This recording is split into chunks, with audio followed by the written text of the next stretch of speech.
안녕하세요. 서울 S치과 최성원 원장입니다. 오늘은 저번에 라미네이트 케이스를 했던 거를 한번 준비를 해봤습니다. 제가 이제 유튜브나 이런 온라인에서 이 라미네이트에 대한 얘기는 좀 하기가 조심스러워요. 워낙에 기존에 무분별하게 치아 성형이라는 이름으로 라미네이트를 시술을 하고 그로 인해서 뭐 치아가 실이 되든지 심지어는 뭐 라미네이트를 했는데 신경치료를 했던 치아도 제가 진료하면서 본 적도 있거든요.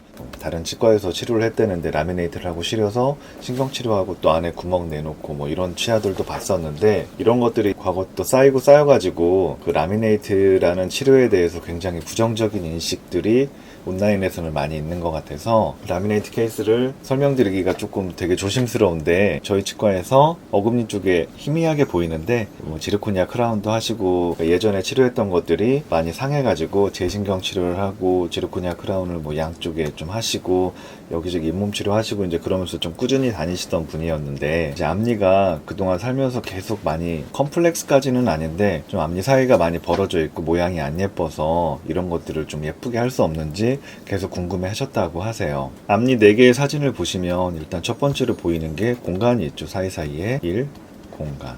그 다음에 두 번째를 보면 일단 치아의 모양이 책에 나오는 평균적인 앞니의 모양은 이런 식으로 끝으로 갈수록 점점 넓어지는 이런 형태를 띠는 게 이제 원래 자연스러운 앞니의 모습이거든요. 항아리형 앞니라고 저희가 책에는 나와 있는데 위로 갈수록 이렇게 좁아지고 있어요.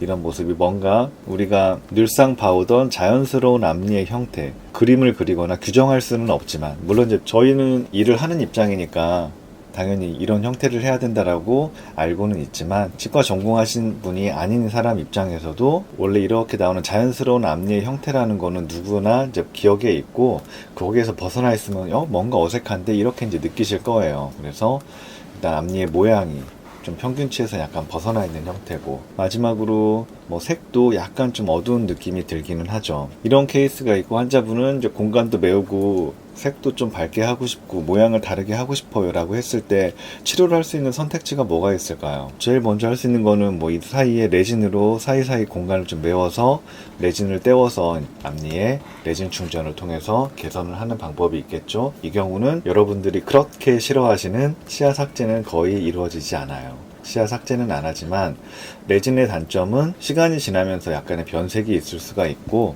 두 번째는 레진이 전체를 덮는 게 아니라 이 사이 공간만을 때우는 거기 때문에 색을 개선하는 차원에서는 크게 레진이 안 예쁠 수도 있어요. 그리고 마지막으로 레진은 아까 처음에 말씀드렸던 변색의 문제가 레진이 막 심하게 변색되고 이러는 건 아닌데 한 1, 2년에 한 번 정도는 그래도 계속 연마를 해준다든지 광을 내준다든지, 쉽게 표현하면 광을 내면서 주기적인 관리가 필요한 치료죠. 그리고 혹여나 레진이 떨어졌을 때는 다시 이제 레진 떼우거나 유지보수를 하는 측면에 있어서는 손이 좀 많이 가는 치료다, 이렇게 말씀을 드릴 수가 있고요. 만약에 레진을 안 하고 색도 좀 바꾸고 싶고 한다 그러면은 선택할 수 있는 치료는 라미네이트 밖에는 없어요. 라미네이트는 이제 원래 적응증을 잘 따져야 되는데 위에서 본 모습이에요. 치아 앞에서 봤을 때 기억하시겠지만 치아의 모양이 위로 갈수록 넓어지는 이런 형태의 모양이 아니고 위로 갈수록 꺾이는 이런 항아리 형태의 모양으로 치아가 돼 있었잖아요. 모양은 그런데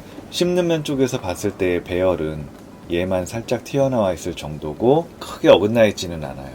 이런 경우는 라미네이트를 통해서 치아의 모양이나 형태 그리고 색 이런 것들을 개선하기가 아주 좋은 증례라고 할 수가 있습니다.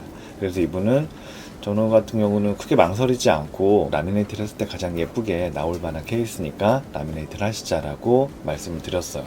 참고로 요즘에 이제 온라인에서 이런 것들도 많이 자료들이 있으니까 아시겠지만, 라미네이트와 올세라믹 크라운은 전혀 다른 치료입니다.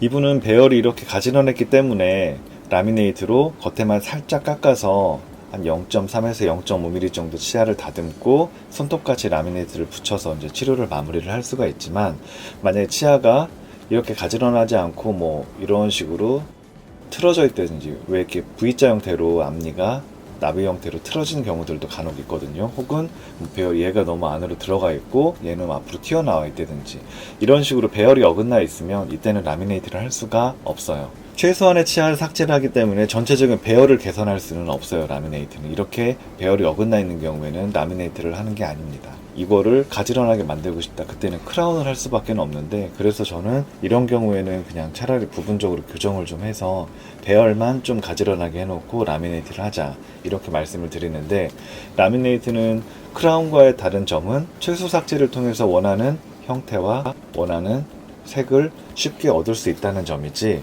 이렇게 배열이 어긋난 것을 억지로 라미네이트를 하는 것은 못합니다.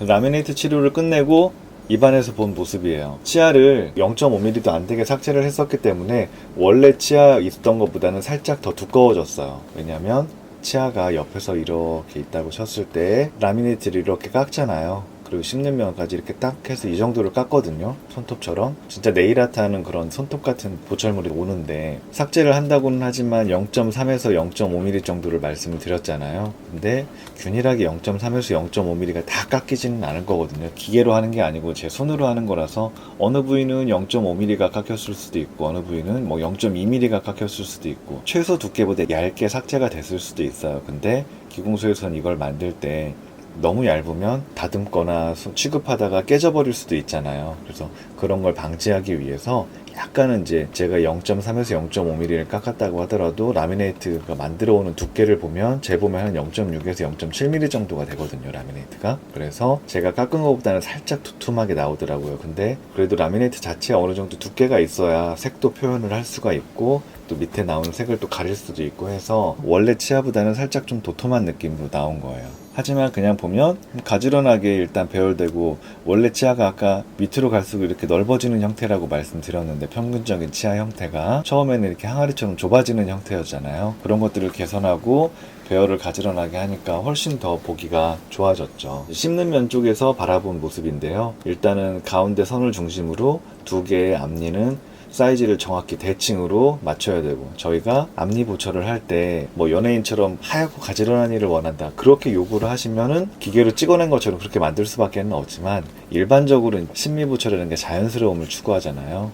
이 자연스러움에 있어서 저희가 만들 때 가운데 선을 중심으로, 가운데로 모일수록 양쪽이 대칭이 되어야 되고, 가운데에서 멀어질수록, 중심선에서 멀어질수록 약간의 대칭이 어긋나는 게 눈에는 훨씬 더 자연스럽게 보이거든요. 그런 거를 참고로 해서 4개 혹은 뭐 손꼽니까지 손을 봤다면 6개 정도의 치아를 한다라고 하면 가운데서 2개는 정확하게 대칭이 되게 만들어야 되지만 중심선에서 멀어지면서 약간씩의 변주를 줘서 조금 틀려 보이게 하면서 좀 더 자연스러움을 추구하곤 한답니다.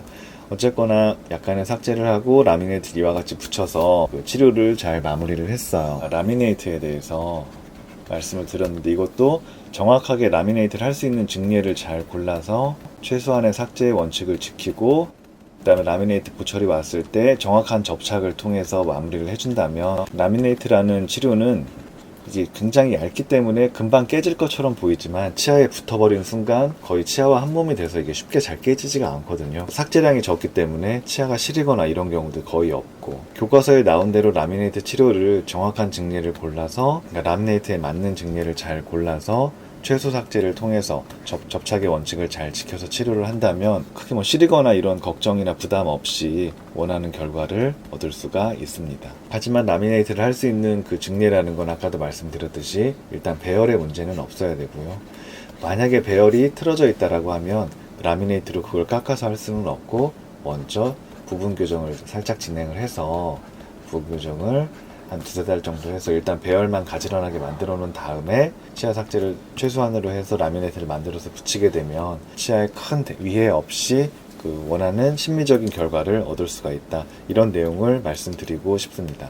오늘 준비한 내용은 여기까지고요. 라미네이트에 대한 오해가 좀 풀렸으면 좋겠어요. 라미네이트라는 게 되게 심미 수복에 있어서 정점에 있는 치료거든요. 어떻게 보면 라미네이트가 굉장히 손도 섬세해야 되고 접착도 신경 써서 해야 되고 여러 가지 과정들이 되게 심미 보철에 있어서는 중요한 치료 중에 하나인데, 라미네이트의 순수한 그 치료 의의가 아니라 뭐 다 치아를 무조건 깎아내고 라미네이트를 했는데 시려서 신경 치료한다는 거는, 그거는 솔직히 있어서는 안 되는 일이거든요. 그래서 그런 것들이 치과에서 그런 일을 당했다라고 하시니까 안타깝기는 한데, 오늘 드리고 싶은 말씀은 원래 라미네이트 치료라는 건 굉장히 안전하고 나름의 의의가 있는 좋은 치료다라는 얘기를 조심스럽게 드리고 마무리를 하겠습니다. 오늘도 시청해주셔서 감사드리고요. 서울 S치과 최승원이었습니다. 감사합니다.